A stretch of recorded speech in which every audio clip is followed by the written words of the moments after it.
What's up, guys and gals? Bentley Michaels here with the Logic Pro tutorial. All right, today we're going to be talking about that cool thing that happens in Katy Perry songs, Macklemore, Nicki Minaj, Lil Wayne. I think Taylor Swift even has this in a couple of her songs. It's that awesome sound that you hear that really gives the chorus that extra bump, either coming out of the bridge or maybe going into the second chorus where they drop out the second verse a little bit in the last couple of bars. It sounds like you're outside of the club. And then all of a sudden you're walking up to the club, and then all of a sudden the doors kick open, and then boom, the chorus hits you right in the face. Wow. Or something almost exactly like that. So I'm going to show you how to do it. So if you've got Logic Pro 9, great, that's what I use. If you got Logic Pro 10, I'm sure they didn't change it around on you too much, so I'm sure you'll be able to figure it out. So why don't we head on over to Logicville?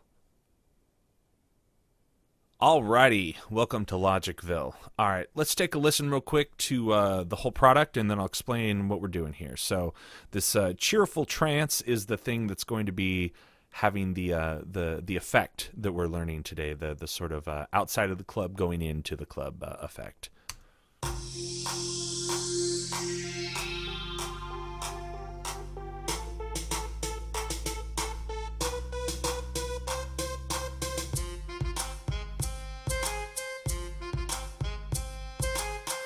All right, you guys have all heard that song. You know what it is. All right, so here's the track itself singled out, and let me do this so you can see how the automation is already. You hear it sort of lower, bringing in more of the high frequencies. You're getting into the building.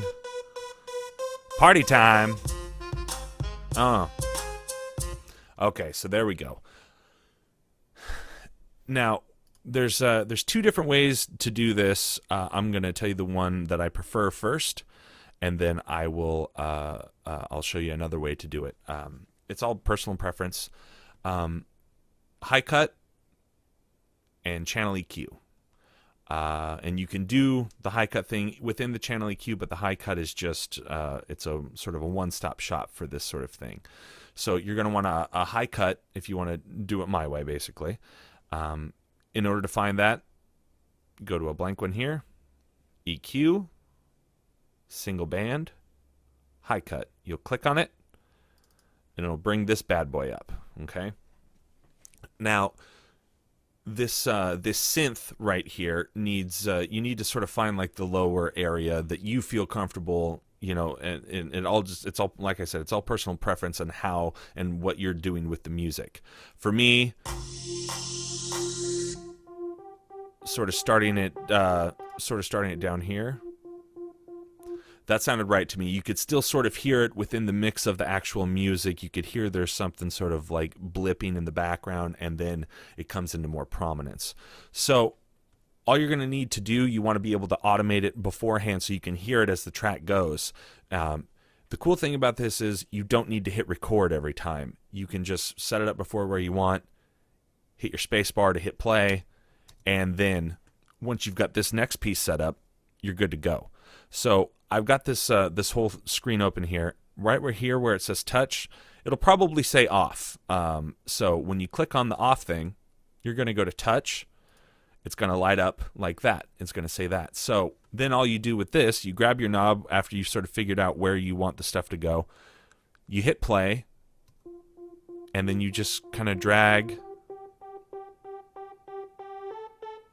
Get the basic idea of it. And you want to go to where the synth is, you know, where you want it to sound like, you know, if you're going to use it later on in the song and that sort of stuff. You want to go back to the original sound. Now, as you can see here, whoops, let me, it's, when you do it by hand, it's a little bit rough. I don't know. I think it sounds fine. I'm not going to get too crazy with it. But if you want to, you know, you can start automating your track a little bit more. There's a bunch of other stuff, so it's smoother. You're gonna get like a bigger, you know, sort of scoop to it, and that's a different tutorial to make it smoother and that sort of stuff. But If you just do it a couple of times with your mouse, you'll probably get a pretty decent sounding sample. So that's literally all you do with the high cut thing. You put your touch on, and then you get it to the spot you want. You grab the thing, and it'll do it for you, and then it'll keep it there the whole time. You just sort of start dragging. Okay, now in order to get the exact same result in a different way, you want to use a basic channel EQ. So once again, go find an empty one. EQ, channel EQ. Okay, you'll click on that, knock it open. Now you want to make sure this one right here, your very, very high end, is clicked on.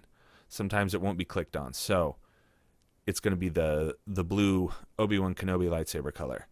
And with the read thing, it's the exact same thing. You're going to grab the dot right there, and it's the exact same thing as taking this thing all the way over to here. It's that's what you're doing.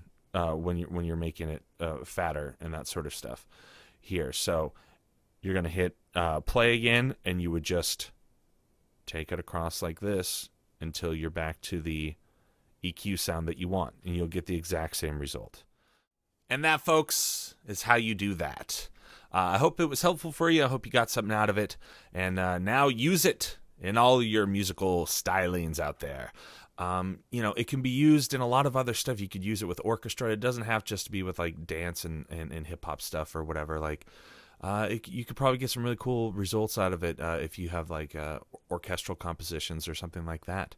Find interesting, creative ways to use it, and then link me the video down there in the comments section. Feel free to leave a comment if you have any questions. Leave it down there. I will do my best to get back to you all. Also, if you have an idea for another tutorial, if you guys have questions, leave it down there, and I will do my best to make a video that helps you guys out.